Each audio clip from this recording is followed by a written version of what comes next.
Assalamualaikum warahmatullahi wabarakatuh. Kembali lagi bersama saya Irjan Nugraha sebagai pembawa acara dari podcast Lesehan. Baik, sekarang untuk hari ini kami kedatangan banyak sekali tamu di sini dari perusahaan PT Remi Sejahtera. Yang pertama yang saya akan kenalkan yaitu Mr. Lofi Lutfan Hakim STMT sebagai pemilik perusahaan PT Remi Sejahtera. Nah, Mas Lofi ini bawa siapa aja sih ini? Sebelumnya terima kasih ya Mas Yofi. Oke, di sini saya membawa beberapa pegawai saya. Yang pertama ada Mr. Ahmad Fauzan. Halo dulu Mr. Fauzan. Halo. Di sini dia berangkat sebagai kepala teknisi. Kemudian dua orang ini adalah teknisi di bagian server proxy maintenance. Ada Baim dan juga Pak Ali. Baik, terima kasih atas perkenalannya. Teman-teman mungkin bisa say hi semua ke kamera. Halo. Oke, lalu pada hari ini kita akan membahas tentang IP proxy server. Yang maaf ya bila ada yang salah ya teman-teman.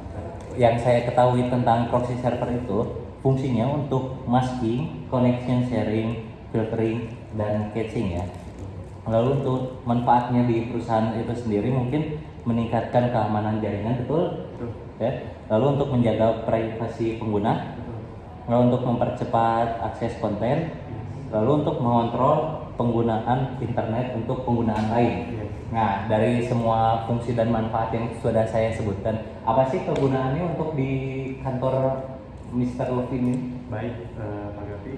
Tapi sebelum ke penggunaan, saya ingin memberikan sebuah prinsip yang saya jalankan untuk menjalankan perusahaan ini. Baik, silakan. Baik, saya mendirikan perusahaan ini dengan moto keamanan dan produktivitas adalah prioritas kami. Oleh sebab itu, kami memakai server proxy ini sebagai filtering. Nah, filtering itu apa sih? Jadi, filtering itu anggaplah misal Baim dan Fahri ini lagi malas-malasan nih. Oh, iya. Mereka malah buka Netflix atau Reddit. Wah, mereka pekerja yang malas ya. Enggak dong, artinya mereka rajin. Nah, karena kami ini ingin produktivitas kami jalan, baik. kami menggunakan server proxy ini untuk memfiltering beberapa web tersebut untuk diblokir. Dan di sisi lain pun kita bisa menggunakan ini untuk keamanan perusahaan ini. Paling segitu saja yang bisa saya sampaikan. Baik, terima kasih atas jawaban kegunaan proxy server di perusahaan Anda ya. Baik, Anda kan mungkin perusahaan ini sudah berjalan lebih dari 5 tahun ya. Betul. Tapi di dalam penggunaan proxy server itu ada nggak sih kesusahan dan bagaimana sih maintenance-nya proxy server tersebut supaya bisa menjalani tadi visi misi perusahaan Mr. Lofi? Pertanyaannya bagus nih. Tapi untuk hal ini saya rasa kepala teknisi kita Ahmad Fauzan bisa menjawab pertanyaan itu lebih baik. Silakan. Baik, pertanyaannya akan saya jawab. Untuk maintenance server proxy itu merupakan tugas penting untuk memastikan bahwa server proxy itu berjalan dengan lancar dan efisien. Dan di dalam itu ada beberapa langkah umum yang bisa kita lakukan untuk memelihara server proxy. Yang pertama, periksa log server secara teratur. Karena di dalam log server itu dapat memberikan informasi berharga tentang kinerja server proxy. Lalu yang kedua, kita ini selalu memperbarui perangkat lunak server. Karena memperbarui perangkat lunak server secara berkala dapat membantu memastikan bahwa server menjalankan versi keamanan terbaru dan perbaikan bug. Dan itu juga bertujuan agar server dapat bekerja secara maksimal. Lalu yang ketiga, kita selalu melakukan pencadangan secara rutin agar data-data server yang penting tidak hilang jika terjadi kegagalan server atau terjadi masalah-masalah besar yang mengakibatkan data-data menjadi hilang. Lalu yang keempat, kita selalu melakukan uji server secara rutin. Uji server secara rutin itu dapat membantu mengidentifikasi masalah apapun sebelum menjadi masalah yang besar. Lalu yang kelima, kita sebagai teknisi selalu melakukan audit keamanan, yaitu kita selalu mengecek keamanan yang terjadi dalam server seperti mengidentifikasi kerentanan apapun yang ada di dalam server dan memastikan bahwa server yang kami maintenance selalu aman. Lalu yang keenam, kita selalu memantau sumber daya server seperti memantau penggunaan CPU, penggunaan memori, dan ruang disk. Sepertinya sekian dari saya.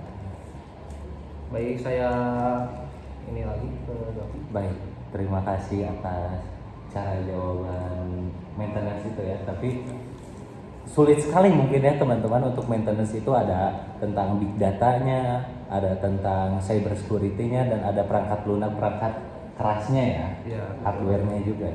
Untuk kira-kira nih teman-teman, kalau boleh tahu deh, Mr. Kopin, berapa sih gaji seorang maintenance kayak gini? Pasti besar nih gajinya. Ini ya, bila Anda semua nih yang menonton memiliki pengalaman seperti Mr. Faujan yang ya, mungkin lebih dari 10 tahun, Anda bisa saja mendapatkan gaji dengan angka 2-3 digit, mungkin bisa saja lebih. Bah. Nah, sebentar ya. Sepertinya saya juga akan menjelaskan bagaimana proxy server yang terjadi dari mungkin dari kantor pusat ke kantor cabang. Oh, bagaimana tuh gambarnya? Gimana tuh? Jadi di sini ada internet. Nah, nanti ketika kita mengakses internet, kita akan di proxy server akan mengalihkan ke kantor pusat yang berada di Jakarta. Nah, ke kantor pusat Jakarta akan mengirimkan IP address yang untuk akan disambungkan ke kantor cabang kita yang ada di Medan, Bandung, dan Jakarta. Oh, ternyata sudah punya 3 cabang ya kantor Mr. Lodi ini. Alhamdulillah. Tapi ngomong-ngomong, kalau boleh tahu gimana sih cara nyambungin si proxy server yang ada di Jakarta itu sampai bisa ke 3 kantor cabang itu, mungkin boleh dijawab? Mungkin ya, untuk cara menyambungkannya saya akan alihkan pertanyaan itu kepada 2 teknisi saya. Baik, silakan. Oke, jadi nah cara yang pertama yaitu mengkonfigurasikan pada perangkat kantor. Pertama, saya dan Pak Hadi mengkonfigurasi perangkat tiap jaringan untuk terhubung ke proxy server. Ini dapat dilakukan melalui pengaturan jaringan pada setiap perangkat, dan di mana setiap perangkat nanti menentukan alamat IP proxy server dan nomor port yang digunakan. Nah, di sini kami menggunakan alamat IP proxy server dan nomor port yang ada di proxy server kantor pusat Jakarta. Lalu kami melakukan pengaturan browser dengan cara melalui proxy server. Sebagian besar browser menyediakan opsi mengkonfigurasi penggunaan proxy server. Selanjutnya, kami menggunakan konfigurasi jaringan lokal. Pada tingkat jaringan lokal, kami mengkonfigurasi perangkat router dan firewall untuk mengarahkan lalu lintas internet ke proxy server supaya dapat memastikan semua perangkat di jaringan terhubung ke proxy server saat mengakses internet. Setelah itu akan dilakukan autentifikasi dan izin akses, yaitu seperti username password yang tepat di proxy server untuk memastikan hanya pengguna yang sah yang memiliki akses ke jaringan. Nah, Gitu. sudah baik. Mungkin saya rangkum di sini ya, teman-teman. Jadi kelihatannya cukup rumit dan tapi fleksibel juga ya untuk proxy server ini ya. Betul. Dari kota Jakarta nih, Ya. pusatnya menyediakan proxy server yang akan digunakan oleh kota Medan, Bandung, dan juga Yogyakarta ya. Itu kota-kota yang sangat jauh, lebih dari 1000 km ya. Yes. Ternyata bisa dengan menggunakan IP server Jakarta dan melindungi pengguna hard disk yang komputer-komputer di setiap kantor itu yang tersambung sampai kantor Jakarta ya. Wah, hebat sekali perusahaan Mr. Lofi ini. Terima kasih. Baik. Tapi setelah ngobrol panjang lebar nih ya, 2000 saya baca nih di ada satu laman web. 2023 itu menjadi salah satu tahun terpanas di dunia, betul ya? Betul. Kayaknya haus banget ya di sini. Wah, panas banget di sini. Panas, Oke. dapat kasih juga tetap panas. Jadi di sini kita disponsori oleh es kelapa. Oke, boleh diminum teman-teman. Oke, baiklah, mungkin Bentar, interupsi dulu. Ini ada berapa varian ya kok warnanya beda? Iya. Yang Yang invisible. Oke, yang di sini saya ada varian gula merah dan jeruk. Lalu ada yang es kelapa. Boleh yang mau beli silahkan kunjungi SMP Bina Taruna di Ciganitri. Baik. Oke. Lalu jika teman-teman ada pertanyaan yang ingin ditanyakan, boleh komen di kolom komentar. Di sini ya.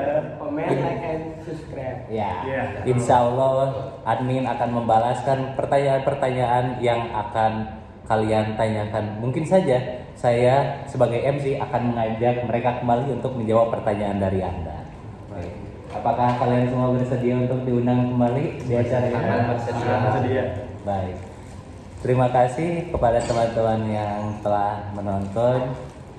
Sekian dari kami. Wassalamualaikum warahmatullahi wabarakatuh. Saya Erjan Nugraha pamit undur diri. Bye-bye. Bye. Alhamdulillah. Alhamdulillah. Beres. Berapa menit aja?